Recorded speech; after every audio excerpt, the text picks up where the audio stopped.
ว่าเบิ้ง4 ล้าน4 ล้านประมาณนั่นเนาะประมาณ4 ล้านพี่น้องเลยเนาะเฮ็ดบอลมุงนี่เนาะไอ้บอลอันนั้นบันไดนี่นะมุงบอลนั้นกวมบันไดเมียนพี่น้องเนาะบ่ให้ฝนสาดว่าซั่นซะเวลาฝนตกเวลาลงจากเขื่อนมันก็สิบ่เปียกบ่หยังหั่นนะพี่น้อง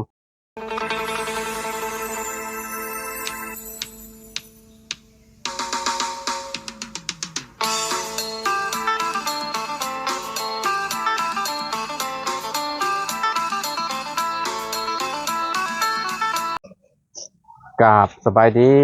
สวัสดีพ่อแม่พี่น้อง FC เบิร์ดสุขุสู่คนเนาะ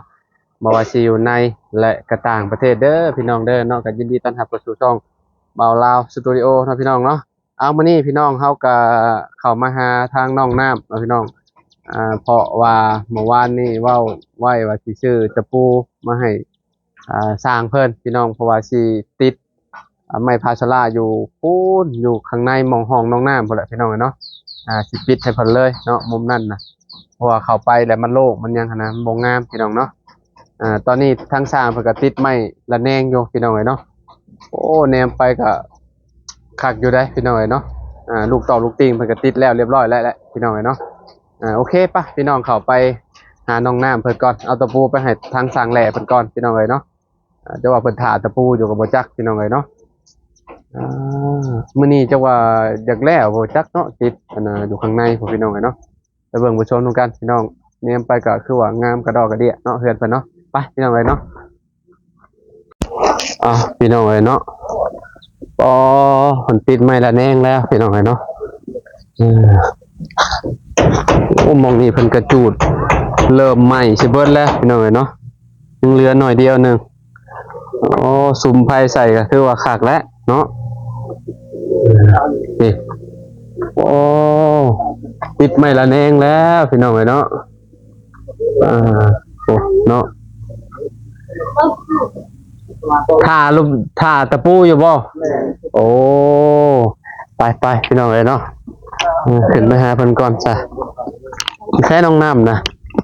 นี่สวัสดีน้องน้ำสร้างมันท่าตะปูไปพี่น้องเนาะขึ้นไปเทิงหมดแล้วเนาะบันไดนี่แบบ FC เพิ่นก็คอมเมนต์มาอยู่พี่น้องว่าอย่าเฮ็ดบันไดสั้นไรเดอร์ว่ะบันไดอันคือเฮือนน้องแพนน่ะสั้นเกินเนาะมันสั้นแฮงหลายกับผู้เฒ่าเพิ่นย่างกลางคืนนี่ยันตกเด้พี่น้องเนาะเวลาอันขึ้นแล้วมันสั้นดิ่งๆอยู่หั่นน่ะเนาะโอ้โตน้องน้ำมาไปให้เพิ่นนี่ตะปู8พี่น้องเนาะโอ้พี่น้องเนาะติดไม่ละแนงอยู่เนาะอันนี้ก็ถือว่าแน่นแล้วพี่น้องเนาะ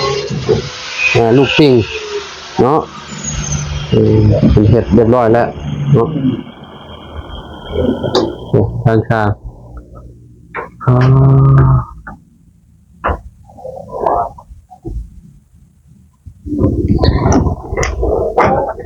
ทำไมเลย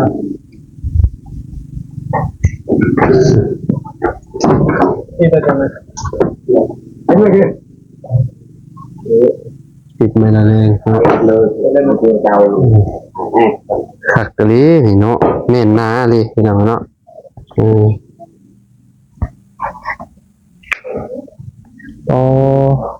ขักกะลีพี่น้องเนาะเน่นขักน้องน้ำเนาะ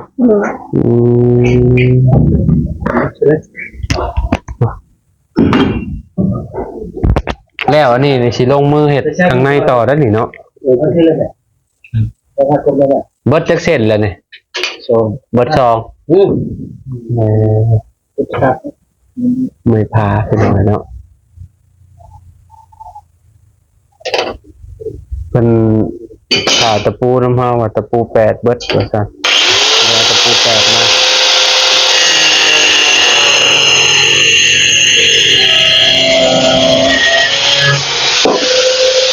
มาพี่น้องตอนนี้กำลังตัดเนาะไม่พาใส่โยพี่น้องเนาะ ตัดใส่ส่วนที่ว่ามันบ่พออะไรพี่น้องเนาะคือตอนนี้น่ะใส่3 อันพี่น้องเนาะใส่3 อันก็คือแบบจบเลยแล้วเลยเนาะยังเหลือฝั่งนี้บ้านี่พี่น้องนี่มันปิดฝั่งนี้เนาะอันนั้นน่ะคือสิเทิงอยู่บ่เทิงเนาะตัวน่ะเนาะมันเพราะว่าเศษอันนี้เอาไว้ข้างในเลยพี่น้องเนาะเศษสิมันเหลือฮะแม่นตะปูไอ้ชื่อเอาอยู่ในบ้านดงนี่เลยเพราะว่าเฮานอนอยู่นี่เด้ตะปู8โอ้ใหญ่เฮงสับตะปู10เนาะสับตะปู10เลยนี่เนาะใหญ่อีหลีเหรอพี่น้องเนาะตะปู8บ่แม่นตะปู10บ่นี่อ๋อ8เนาะโอ้สับตะปู10มันสิใหญ่บ่ได้นี่นี่กูอีกบ่ตะปู8ครับบอกตะปู8แม่นแหละ8เลยนี่เอามาแทกกับตัวเก่าแล้วนี่ใช่ตัวเก่าบ่มีบ่เบิดแล้วบ่ตัวเก่าอ๋อนี่เด้ตัวเก่านี่อันนี้ตัวเก่านี่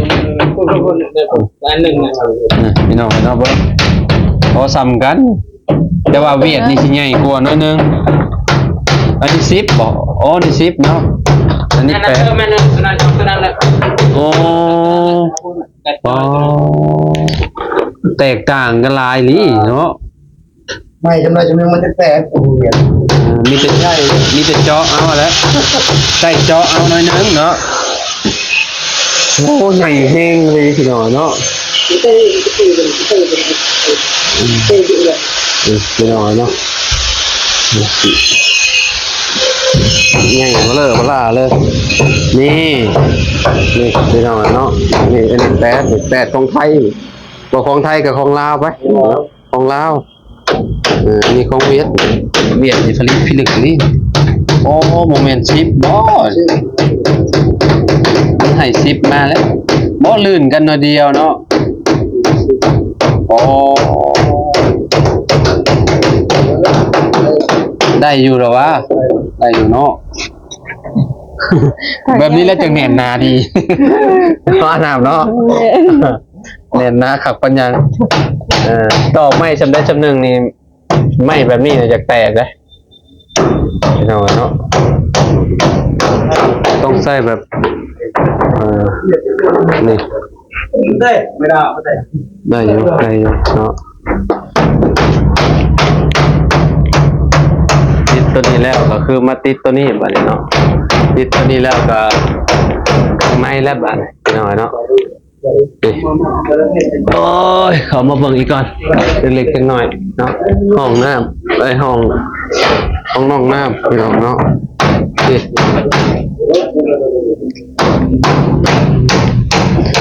FC ก็ว่าย่านเด็กน้อยตกว่าซะมองนั่งมันเพื่อนน้องน้ำบ่มีเด็กน้อยเลยที่เนาะใส่ผมมีฮะมีซำใดน้องค่อยน้องเจ้าผู้จักควมเลยเหรอวะรู้จักอยู่แต่เราดื้อก็จะไปอันปีจะมองหันแหละใส่อีก2 เส้นนะสิใส่อีกเทิงนั่นพี่น้องเนาะเพราะว่า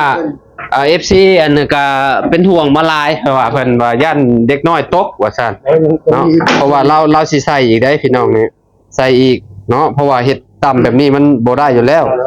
เราสิเอาขึ้นมาอีกพี่เวลาเฮานั่งแล้วเฮาสามารถแบบวางแขนได้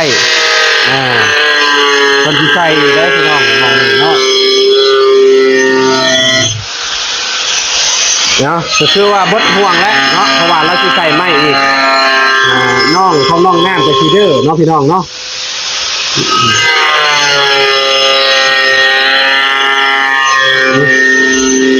มองนี่กันแน่นนะค่ะปัญญาบันไดก็คือ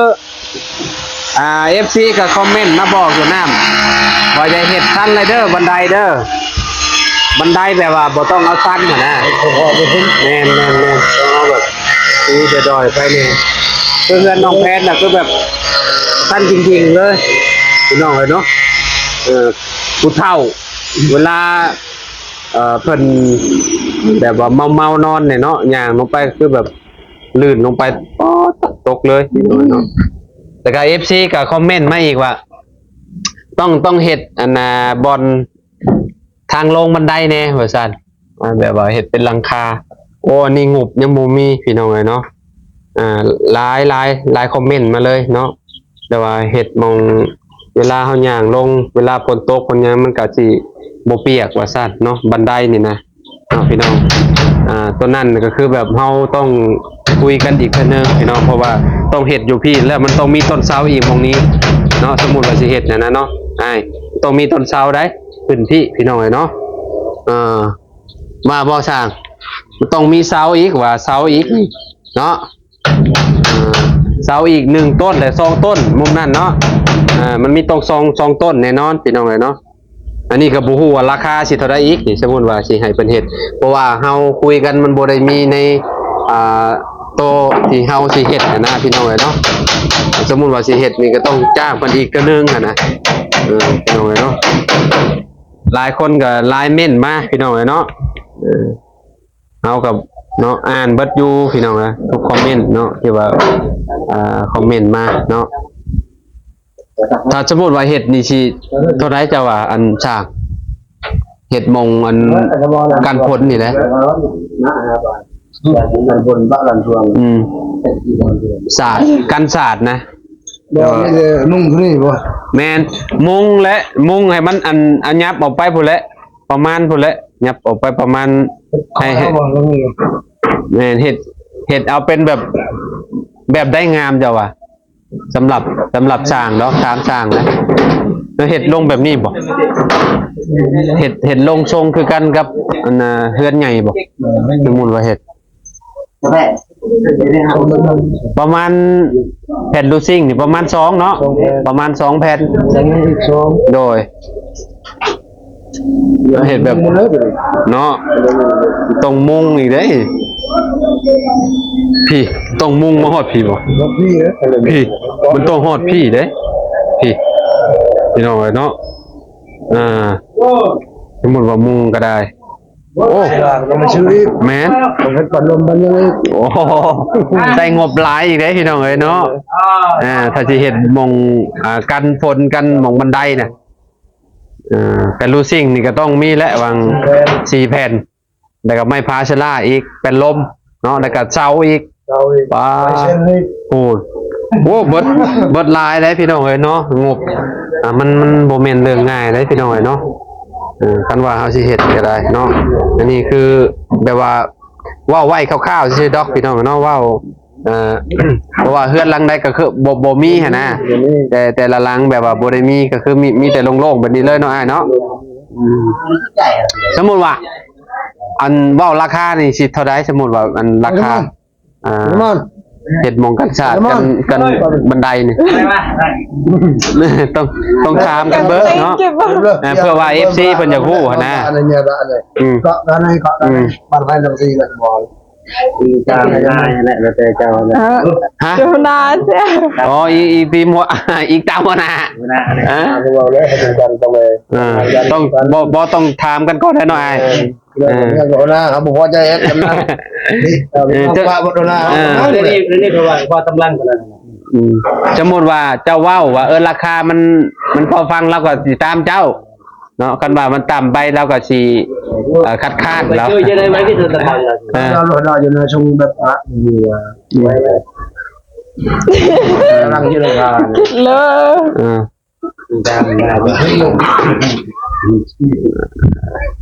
ยลองว่าเบิกมันบ่เสียหายนะแค่ว่าเฮาอยากถามราคาจะได้สมมุติว่าเฮ็ดนะราคาเนี่ยแหละเอาเลยทำสิ่งงานเลยคนรู้จักง่ายๆแบบแบบนี้เขาก็บอกว่าแต่เนี่ยราคาเขาก็เนาะพี่น้องเขาก็ว่าบ่ได้ต้องอยู่น้ำกลางเลยกลางว่าราคา3หรือว่า4ล้านก็ว่ากันไปแบบนี้นะเขาก็จะพูดนะแต่ว่ากันว่าต่ำไปเจ้าก็ว่าต่ำนะสำหรับเขากับเขาก็ว่าจะมาได้เลย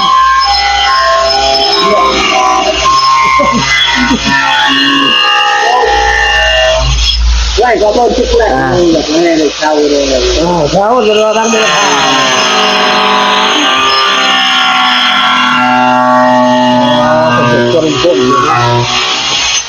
จังน้อยให้เพิ่นตัดอันนี้ก่อนให้เพิ่นสรุปก่อนเนาะ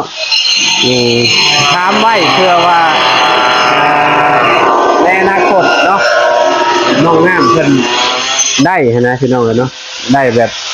บนหลังคามุงบันไดเนี่ยให้คนชาติ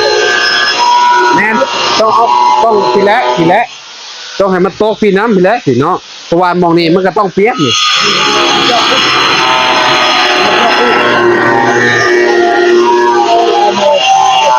จะต้องเจาะอันนั้นใส่ไม้ตอกไม้มองหันเนาะใช้เวลาหลายได้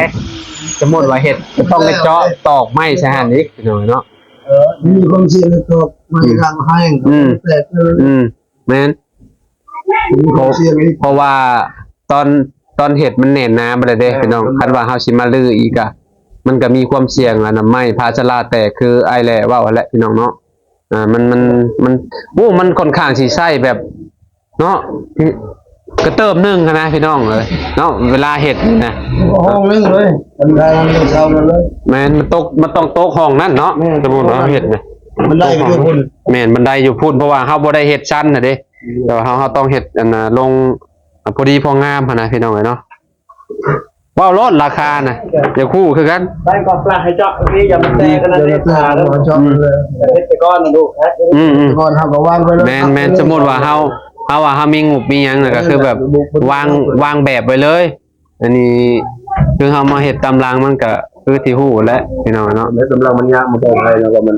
บ่ได้รับบ่ได้นอนบ่เพิ่นนอนแล้วฮะนอนแล้วอ้าวเว้าเบิ่ง4 ล้าน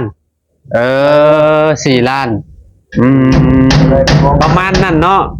ประมาณ4 ล้านพี่น้องเอ้ยเนาะเฮ็ดบอนมุงนี่เนาะไอ้บอนอันน่ะบันไดนี่นะมุงบอนนั้นกวมบันไดเมียนพี่น้องเนาะบ่ให้พ้นสาดว่าซั่นซะเวลาฝนตกเวลาลงจากเขื่อนมันก็สิบ่เปียกบ่หยังหั่นน่ะพี่น้องก็คือบันไดมุมนั้นน่ะคือแบบสิแห้งไปเลยเนาะเวลายามฝนยามหยังก็บ่มีญาตินะก็คือเดียวเลยมันบ่ได้มีหยังเลยเฮือนน้องปูนาก็คือบ่ได้มีแนวมุงเลยเลิศนี่เฮือนน้องไส้ก็บ่ได้มีเฮือนน้องเอสเฮือนน้องแพนนี่ก็คืออยู่ข้างในเพราะว่าเฮือนเราเฮ็ดบันไดอยู่ข้างในเนาะมันก็สิบ่ได้อันนั้นพี่น้องเนาะก็สิบ่ลำบากนะบ่ได้เฮ็ด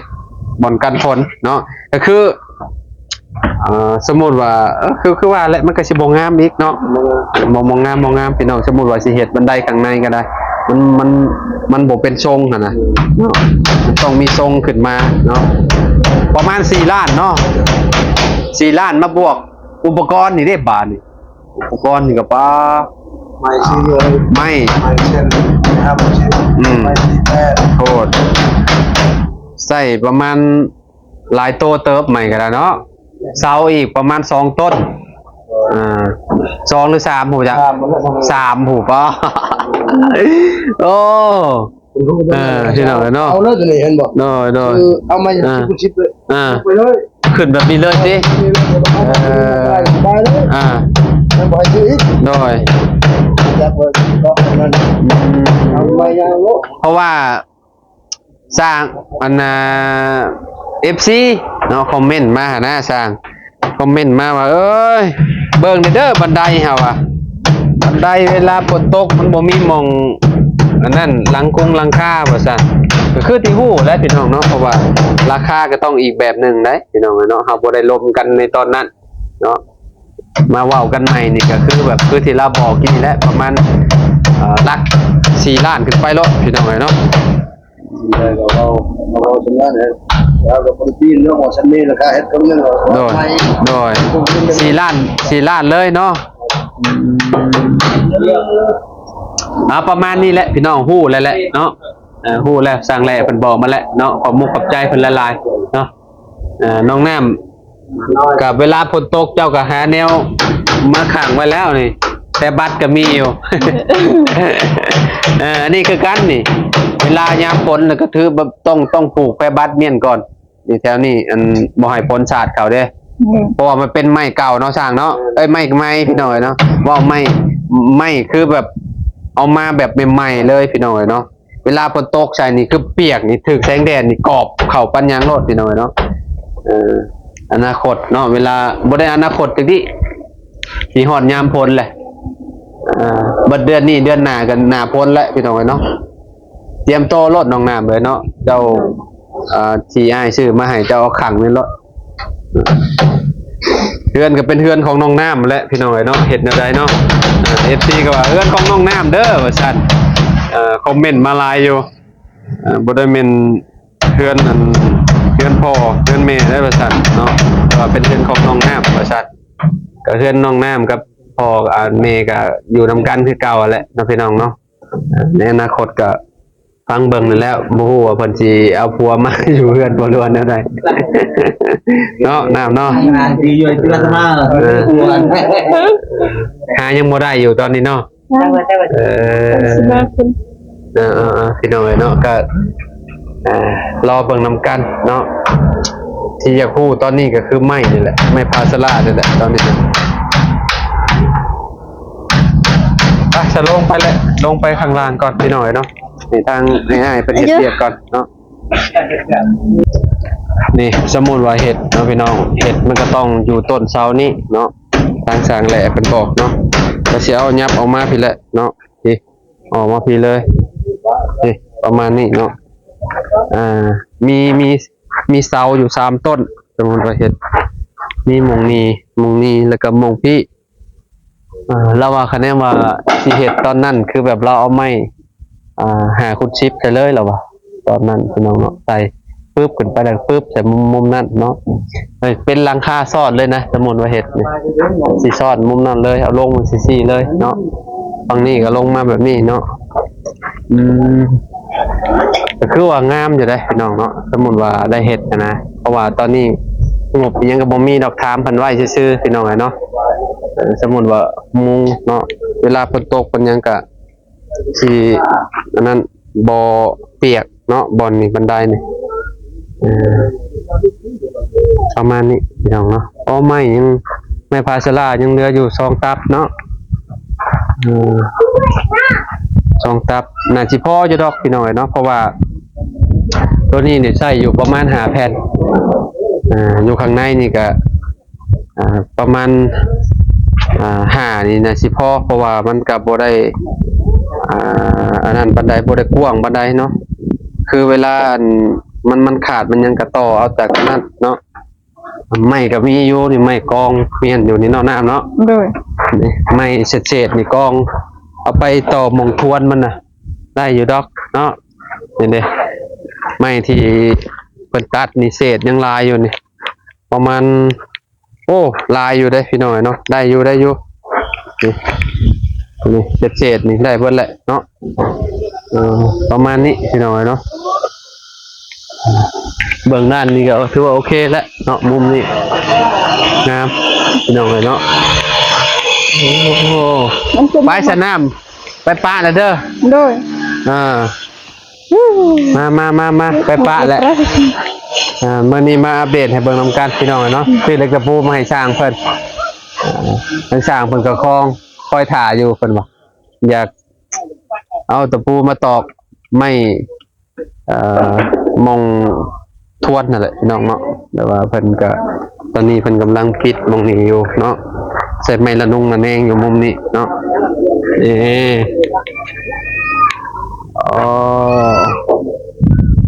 คือแล้วพี่น้องไอ้ปานนี้เนาะใส่คิ้วใส่ยังเข้าไปเลยก็คือได้เนาะงามละเนาะโอเคแหละเนาะน้ำเนาะงามละพี่น้องเดี๋ยวจังว่ากันใหม่อีกทีนึงพี่น้องบ่แล้วจะสิเข้ามาอีกรอบนึงเนาะว่าเพิ่นสิเฮ็ดฮอดใช้เนาะเพิ่นสิแล้วบ่มื้อนี้หรือว่าจังใดปิดมุมนี้กันน่ะสิแล้วมื้อนี้เนาะทางนอกนี่เนาะน้ำเนาะไปให้อ้ายไปป้าเด้อมื้อนี้เด้อเขากินน้ำก่อนบ่เป็นหยังกินมาแล้วหั่นแม่ค้าอารมณ์ดีพุ่นอิ่มเรียบร้อยข้าวเช้ายังเหลือข้าวเที่ยงนี่คอยกินกันยังทันกินข้าวเที่ยงบ่ข้าวเช้ากินกับหยังกินกับซีนชิ้นซื้อชิ้นหมูบ่เสียงฝือให้เมื่อวานโดยเป็นยังไงน้องงามบ่งามนี่คนติดแล้วบัดนี้เนาะถือว่าโอเคแล้วบัดนี้เนาะงามเลยน้องพี่น้องนี่ ถ้ามีสีทาคือสีดีนะเนาะ โดย ทาอันลูกปิ่งนะพี่น้องมันก็สิตัดกันอยู่เลยเนาะเพราะว่าเอาสีขาวขาดแดงกันนะสิโอเคนะพี่น้องขาดแบบงามๆไปเลยนะเนาะเอาเดี๋ยวจังหวะกันใหม่เนาะเอาขอบมุกขอบใจหลายๆเด้อพี่น้องขอบคุณหลายๆเอฟซีทุกคนเลยที่ติดตามหรือเป็นกำลังใจให้เนาะมื้อนี้ได้มาอัปเดตเนาะติดใหม่ละแนงล่ะพี่น้องเนาะฟังเบิ่งบ่แรงอีกเดี๋ยวจะสิแล้วบ่หรือว่าจังใดเนาะก็ถ้ารุ่นถ่ายชมกันเด้อพี่น้องเด้อเนาะขอบคุณหลายๆขอบคุณผู้ใหญ่ใจดีทุกท่านเลยเนาะที่เป็นกำลังใจให้เด้อพี่น้องเด้อเอาไปพ้อกันคลิปหน้าเนาะสำหรับคลิปนี้เฮากับน้องน้ำไปพี่น้องสบายดีน้องน้ำไปพี่น้องเลย